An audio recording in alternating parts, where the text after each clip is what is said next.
Now to the Trump impeachment inquiry. We're 6 days away from the beginning of public hearings as part of the Democrat-led impeachment inquiry. CBS 4's Nicole Killian is on Capitol Hill with who is testifying today and how the White House is responding. Vice Presidential aide Jennifer Williams, who listened to the president's call with Ukraine, arrived on Capitol Hill to testify behind closed doors. But former National Security Advisor John Bolton was a no-show.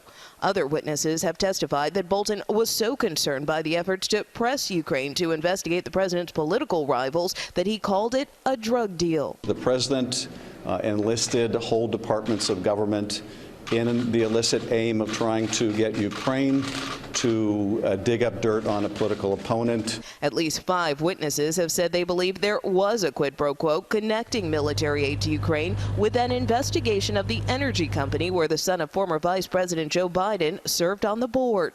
A transcript released Wednesday reveals acting U.S. Ambassador to Ukraine Bill Taylor testified that his clear understanding was that the security assistance money would not come until the president of Ukraine committed to pursue the investigation. Ambassador Bill Taylor and State Department employee George Kent will be the first 2 witnesses when the House convenes public impeachment hearings next week.